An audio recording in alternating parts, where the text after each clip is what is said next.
Hello, അപ്പോൾ എല്ലാവർക്കും ഇന്നത്തെ പുതിയൊരു വീഡിയോയിലോട്ട് സ്വാഗതം. ഇന്നത്തെ നമ്മുടെ റെസിപ്പി നമ്മൾ ഗോതമ്പ് മാവ് കൊണ്ട് ഒരു സ്വീറ്റ് റെസിപ്പിയാണ് ചെയ്യണത്.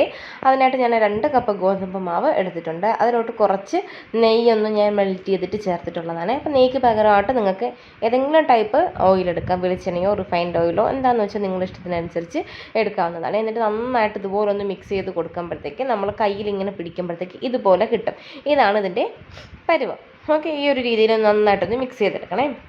എന്നിട്ട് നമുക്കിനി ഇതിലോട്ട് കുറച്ച് വെള്ളം ഒഴിച്ച് കൊടുക്കാം. അപ്പം ഞാനതിലോട്ട് ഒരല്പം ഉപ്പും കൂടെ ഒന്ന് ചേർത്ത് കൊടുക്കുന്നുണ്ട്. എന്നിട്ട് കുറച്ച് വെള്ളവും കൂടെ ഒന്ന് ഒഴിച്ച് കൊടുത്തിട്ട് നമുക്ക് ഇതിനെ നന്നായിട്ടൊന്ന് കുഴച്ച് ചപ്പാത്തി മാവിൻ്റെ പരുവത്തിന് എടുക്കാം. അപ്പം നിങ്ങൾക്ക് ഞാനിതിലോട്ടൊരു ശകല ഫുഡ് കളറും കൂടെ ചേർത്ത് കൊടുക്കുന്നുണ്ട്, ഒരു കളർഫുള്ളായിട്ടിരിക്കാനായിട്ട്. അപ്പം നിങ്ങൾക്ക് ഫുഡ് കളർ ഇൻട്രസ്റ്റ് ഇല്ല എങ്കിൽ എന്ത് ചെയ്യണമെന്ന് വെച്ചാൽ നമ്മളെ ബീറ്റ്റൂട്ട് എടുത്തിട്ട് ബീറ്റ്റൂട്ടിൻ്റെ ജ്യൂസ് എടുത്തിട്ട് ഈ മാവ് മിക്സ് ചെയ്തെടുത്താൽ മതി. അപ്പോഴത്തേക്ക് ആ ഒരു കളർ നിങ്ങൾക്ക് ഇതിൽ കിട്ടും. എന്നിട്ട് ഇതുപോലെ ബോൾസ് ആക്കിയിട്ട് എടുക്കണം. അപ്പോൾ ഇതിന് മുമ്പ് ഞാൻ ഇതിൻ്റെ ഒരു റെസിപ്പി ഇട്ടിട്ടുണ്ടായിരുന്നു. അതിൽ ഞാൻ പാലൊക്കെ ചേർത്തിട്ടാണ് ഞാൻ ചെയ്തിട്ടുള്ളത്. ഇതിപ്പോൾ ഞാൻ ഡ്രൈ ആക്കി എടുക്കുകയാണ് ചെയ്യണത്. അപ്പോൾ ഞാൻ ഇതുപോലെ ഓരോ ബോൾസ് ആക്കി ഉരുട്ടി എടുത്തിട്ടുണ്ട്.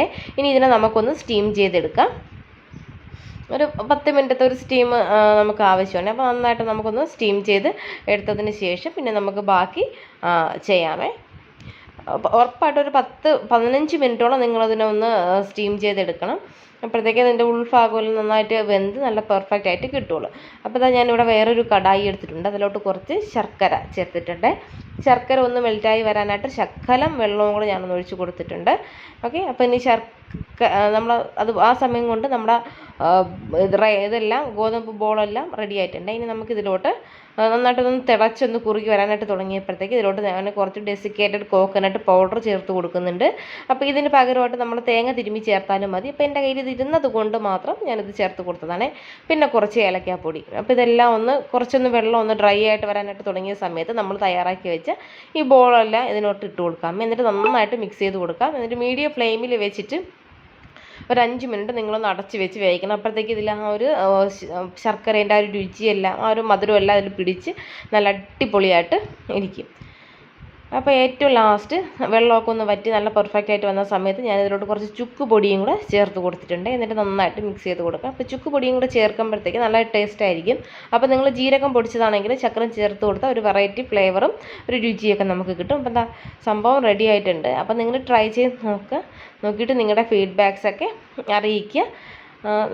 ഫുഡ് കളർ ഇഷ്ടമില്ല എങ്കിൽ ഡയറക്റ്റ് അല്ലാണ്ട് ഫുഡ് കളർ ചേർക്കാണ്ട് നിങ്ങൾക്ക് ഈ റെസിപ്പി ചെയ്യാമേ. അപ്പോൾ ഞാനൊരു പ്ലേറ്റ് എടുത്തിട്ടുണ്ട്. അപ്പോൾ നമുക്കിതിന് ഈ പ്ലേറ്റിലോട്ട് മാറ്റി കൊടുക്കാമേ. നിങ്ങൾക്ക് വേണമെങ്കിൽ ലാസ്റ്റ് കുട്ടികൾക്കൊക്കെ സെർവ് ചെയ്യാനായിട്ടാണെങ്കിൽ കുറച്ച് നെയ്യും കൂടെ ഇതിൻ്റെ മുകളിലൊന്ന് ഇതാക്കിയതിന് ശേഷം അവർക്ക് കൊടുക്കാമേ. ഇതൊക്കെ കണ്ടല്ലോ, കാണാനും നല്ല ബ്യൂട്ടിഫുൾ ആയിട്ടുണ്ട്. അപ്പോൾ ട്രൈ ചെയ്ത് നോക്കുക, നോക്കിയിട്ട് നിങ്ങളുടെ ഫീഡ്ബാക്ക്സ് അറിയിക്കുക. അപ്പോൾ നമുക്ക് പുതിയൊരു വീഡിയോ ആയിട്ട് വീണ്ടും കാണാം. Thanks for watching.